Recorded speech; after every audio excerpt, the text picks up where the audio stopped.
नमस्कार दोस्तों, आज हम फिर से उपस्थित हैं आपके समक्ष एक नए वीडियो के साथ।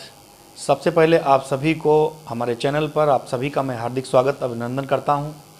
साथ ही साथ जिन्होंने कल हमारे चैनल को सब्सक्राइब किया था या फिर पहली बार कल हमारे चैनल पर हमारे वीडियो को उन्होंने देखा था, उन सभी व्यूअर्स का मैं हार्दिक अभिनंदन करता हूँ। कल के वीडियो से मुझे बहुत सारा प्यार आप लोगों ने दिया और उसी श्रृंखला में मैं पार्ट 2 लेकर के आज आया हूँ कि आखिर 10+2 के बाद, इंटरमीडिएट के बाद हम क्या करें। कल मैंने काफ़ी कुछ इस संबंध में बताया था, लेकिन उसी के आगे से मैं कंटिन्यू करते हुए उस चीज़ को आगे बढ़ाता हूँ। सबसे पहले हम ये जान लेते हैं कि इंटरमीडिएट जो कि कक्षा 12 होता है, इसमें हम 3 स्ट्रीम्स के साथ में इसको करते हैं: कला वर्ग, विज्ञान वर्ग और वाणिज्य वर्ग। वाणिज्य वर्ग के अंतर्गत ऐसे छात्र छात्राएं जिन्होंने क्लास 12 में वाणिज्य विषय लेकर के अपनी पढ़ाई पूरी की है, उनके लिए सबसे पहले मैं बताना चाहूँगा कि वे इंटर पास करने के बाद किन किन क्षेत्रों में जा सकते हैं। तो सबसे पहला यही है कि वे बीकॉम कर सकते हैं, यानी कि बैचलर ऑफ कॉमर्स। उसके अलावा सीए कर सकते हैं, चार्टर अकाउंटेंट। सीएस कर सकते हैं, कंपनी सेक्रेटरी। बीई कर सकते हैं, यानी कि बैचलर ऑफ इकोनॉमिक्स। इसके अलावा बहुत सारे कोर्सेज हैं जैसे कि बीकॉम एलएलबी। तो बीकॉम एलएलबी भी इंटर के बाद किया जा सकता है। तो इन सभी कोर्सेज के साथ साथ हम आपको उस दिशा की ओर आपका ध्यान आकृष्ट करना चाहेंगे जिन पर अक्सर लोगों का ध्यान नहीं जाता है। जैसे कि कॉलेज में यदि एनसीसी है तो एनसीसी को छात्रों को लेना चाहिए, जिसका बेनिफिट आगे चल के मिलता है। एनएसएस या फिर यूँ कहें जो सेवा आयोजन से संबंधित चीज़ें हैं, ऐसी चीज़ें जो स्कूल में अप्लाई होती हैं, उनको हमें ले लेना चाहिए, जिससे कि हमें आगे बी सर्टिफिकेट, सी सर्टिफिकेट मिल कर के वो हमारी नौकरी के लिए काम आ सके।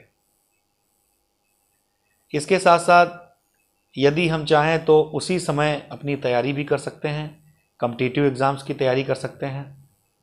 आगे जो कोर्सेज, आगे जो जिस फील्ड के वैकेंसी आती हैं उससे संबंधित तैयारी कर सकते हैं।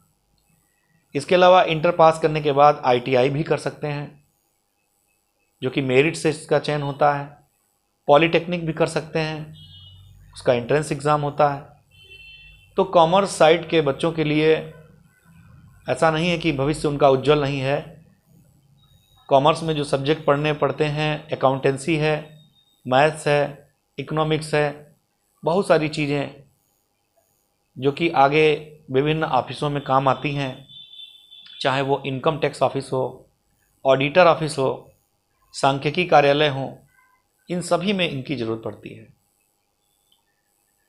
इसके बाद हम आते हैं कला वर्ग के क्षेत्र में।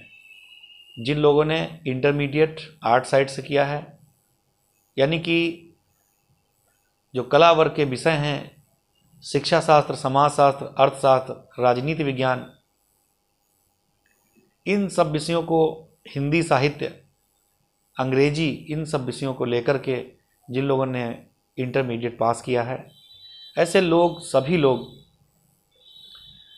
बैचलर ऑफ आर्ट्स यानी कि बीए कर सकते हैं। साथ ही साथ बीए के अतिरिक्त बीए एलएलबी भी कर सकते हैं। अब समस्या आती है कि हम किन किन सब्जेक्टों का चुनाव करें। सबसे पहले हम बांट लेते हैं कला वर्ग को 2 भागों में। एक हो गया है भाषा वर्ग और दूसरा हो गया है सामाजिक वर्ग। भाषा वर्ग के अंतर्गत हिंदी भाषा, हिंदी साहित्य, अंग्रेजी भाषा, अंग्रेजी साहित्य, संस्कृत, ये विषय आते हैं। तो अगर हम हिंदी साहित्य ले रहे हैं तो उसके साथ हमें संस्कृत ले लेना चाहिए। अंग्रेजी साहित्य अगर ले रहे हैं तो अंग्रेजी साहित्य के साथ साथ हम अंग्रेजी भाषा ले लें। आगे चल कर के हम इन्हीं विषयों में एमए कर सकते हैं, यानी कि मास्टर ऑफ आर्ट्स परास्नातक। हिंदी से एमए कर सकते हैं, संस्कृत से एमए कर सकते हैं, अंग्रेजी से एमए कर सकते हैं। इन सभी विषयों के साथ साथ अब हम बात करते हैं सामाजिक वर्ग की। सामाजिक वर्ग में बहुत सारे विषय हैं, शिक्षा शास्त्र, समाजशास्त्र, अर्थशास्त्र, राजनीति विज्ञान, इतिहास, भूगोल, दर्शन शास्त्र, तर्कशास्त्र। इसके अलावा बहुत सारे विषय हैं जिनमें हम अपनी पढ़ाई कर सकते हैं और अपने करियर को आगे बढ़ा सकते हैं। इन विषयों में स्नातक करने के बाद जब फाइनल में 2 विषय बचते हैं, उन्हीं विषयों में से हम किसी एक से अपना परास्नातक कर लेते हैं, अर्थात एमए कर लेते हैं। और एमए करने के बाद बहुत सारे विकल्प हैं जिनके बारे में हम आगे वीडियोस बनाएंगे। किन किन विषयों में हम एमए करना चाहिए, क्या वैकेंसीज़ हैं।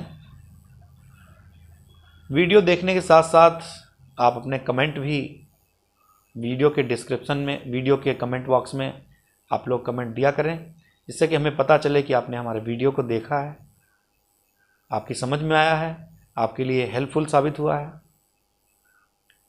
इस तरह से बीए करने के साथ साथ हम दूसरी फील्ड की अगर बात करें तो हम एलएलबी भी कर सकते हैं।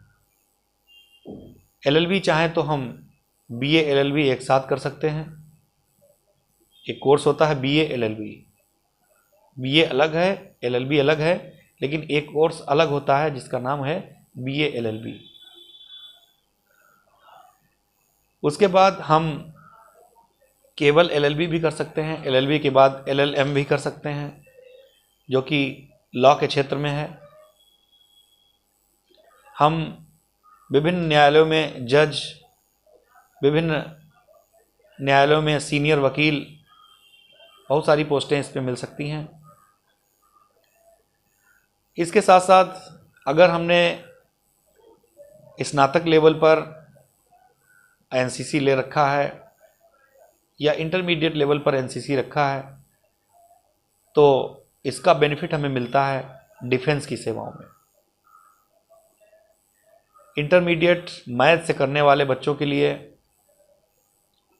एनडीए की तैयारी करना बेहतर हो सकता है।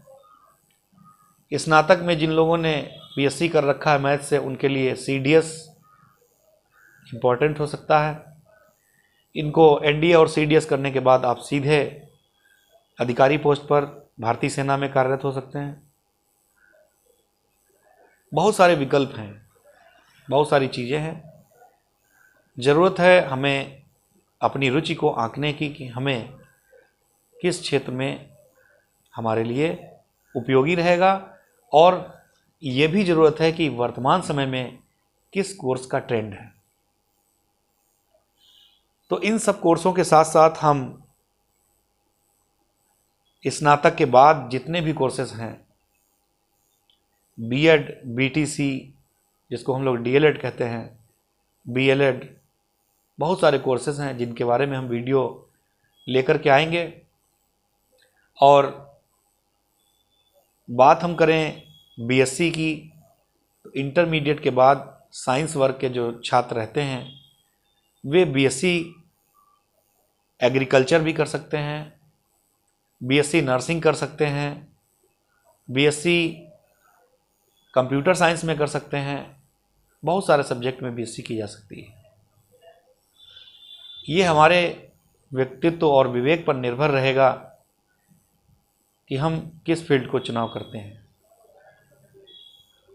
इंटरमीडिएट में मैथ्स जिनके पास होती है, मुख्य रूप से उनके लिए एनडीए, सीडीएस जैसी फील्ड अच्छी हैं। और इंटर के बाद बीटेक, आईआईटी की तैयारी कर सकते हैं। आईआईटी जेई मेंस और एडवांस देने के बाद एक अच्छे इंजीनियर के रूप में देश की सेवा कर सकते हैं। वहीं साइंस वर्ग लेकर के नीट के एग्ज़ाम के थ्रू BDS, MBBS, BUMS जैसी गरिमामय पोस्ट पर भी हम सेवा कर सकते हैं। अपना निजी क्लिनिक भी खोल सकते हैं। तो बहुत सारी फील्ड्स हैं काम करने की। तो आप सभी दर्शकों को मैं ये बताना चाहता हूँ कि आप अपने करियर से संबंधित अभी से अपना विचार करें। और मैं उन व्यूवर्स के साथ भी हूँ जो लोग ऑलरेडी कोई ना कोई कोर्सेज कर रहे हैं, स्नातक कर रहे हैं या फिर कोई टेक्निकल कोर्स कर रहे हैं, क्योंकि प्रोफेशनल कोर्स होना आज के समय की एक बहुत ही महती आवश्यकता है। गांधी जी ने भी अपने सिद्धांतों में कहा था कि हस्त कौशल, आपके हाथ में कोई कला होनी चाहिए। उनकी नीति आज के संदर्भ में सहायक सिद्ध हो रही है।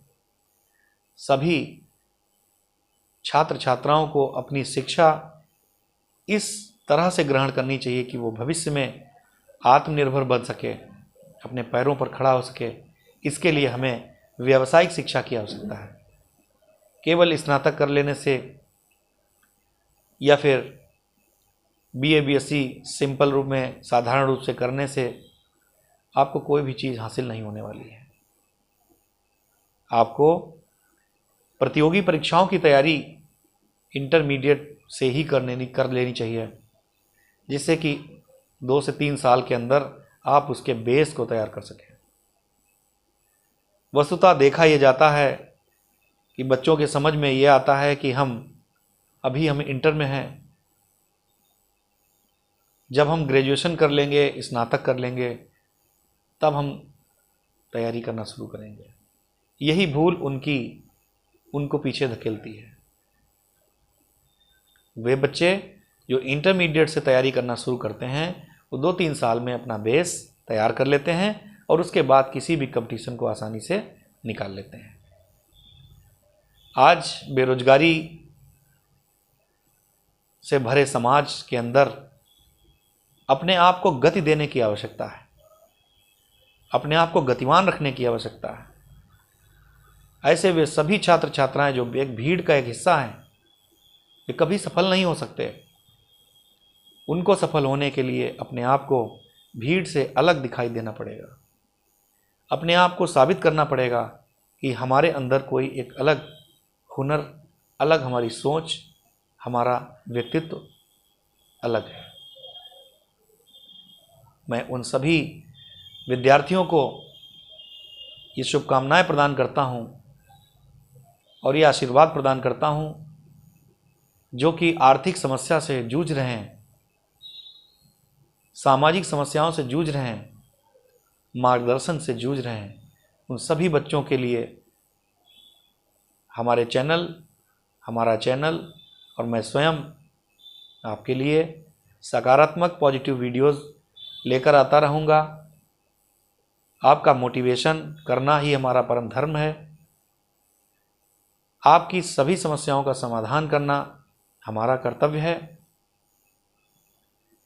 बशर्ते आपके अंदर उस ज्ञान को लेने की, उस बात को समझने की, सीखने की आवश्यकता होनी चाहिए।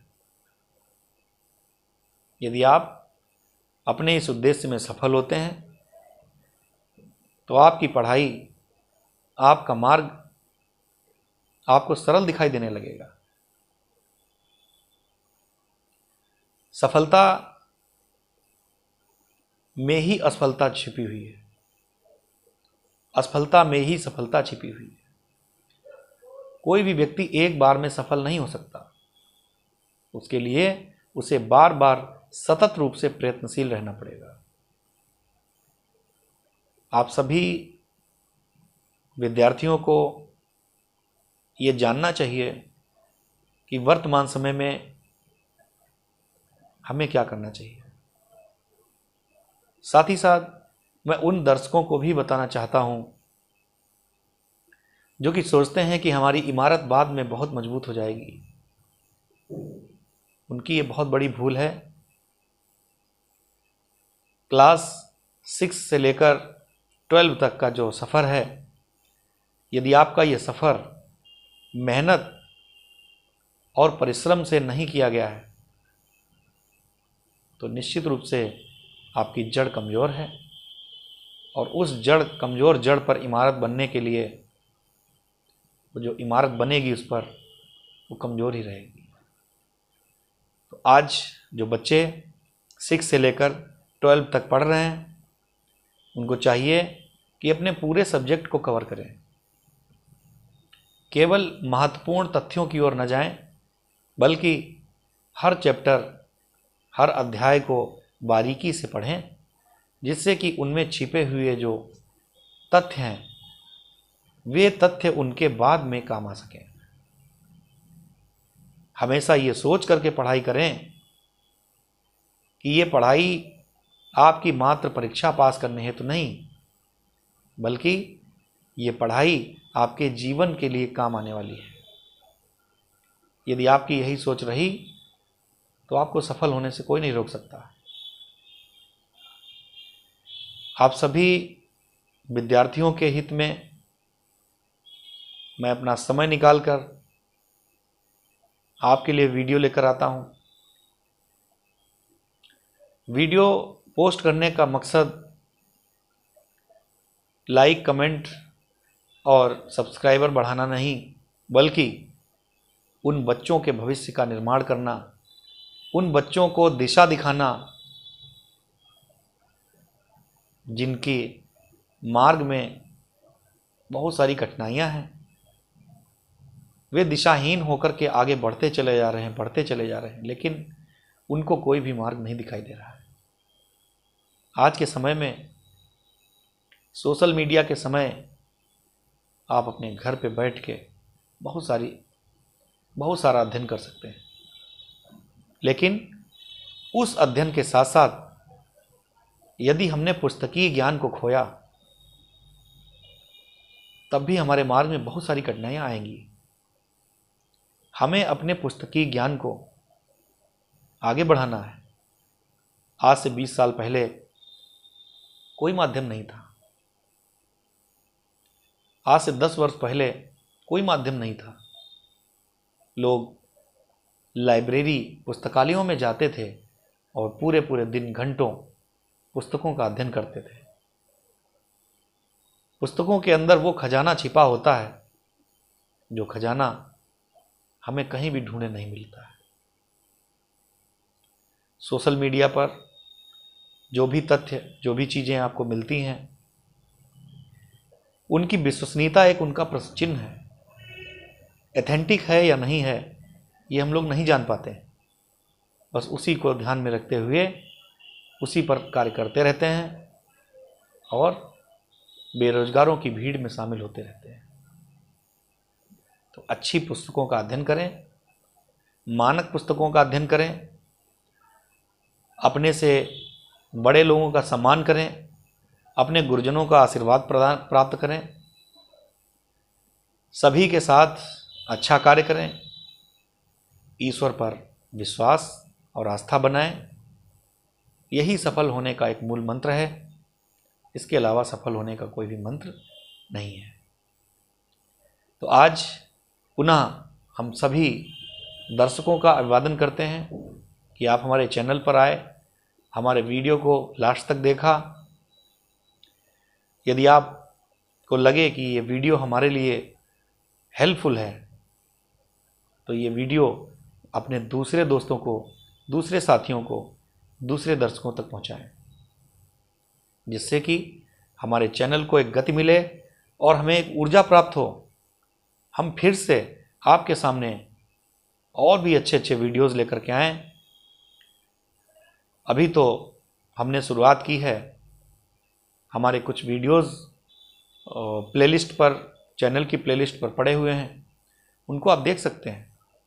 मैंने यूपी टेट के लिए सीरीज़ चलाई थी, मैंने बहुत सारे वीडियोस अपलोड किए हैं, उन वीडियोस को आप देखिए और निरंतर मैं इस सोच में हूँ कि आपको किस प्रकार के वीडियोस दिए जाएं। शैक्षिक वीडियोस भी लेकर के आऊँगा, क्लास वीडियोस भी लेकर के आऊँगा आपके लिए। हिंदी के क्लास, हिस्ट्री के क्लास, ज्योग्राफी का क्लास, पॉलिटी का क्लास, बहुत सारे क्लासेस हम लेकर के आएंगे, लेकिन वे सभी क्लास केवल उन लोगों के लिए होंगे जिनको उनकी आवश्यकता है। हर व्यक्ति के लिए मैं अपना ज्ञान, मैं अपना समय नहीं परोसना चाहता हूँ। केवल ज़रूरतमंद लोगों के लिए ये वीडियोस आपके लिए लेकर के आऊँगा। तो पुनः आप सभी का मैं हार्दिक आभार व्यक्त करता हूँ। स्वस्थ रहिए, मस्त रहिए, दूसरों का सम्मान करिए। मिलते हैं आपको हम अगले वीडियो में। तब तक के लिए आप सभी को all the best. Thank you all of you.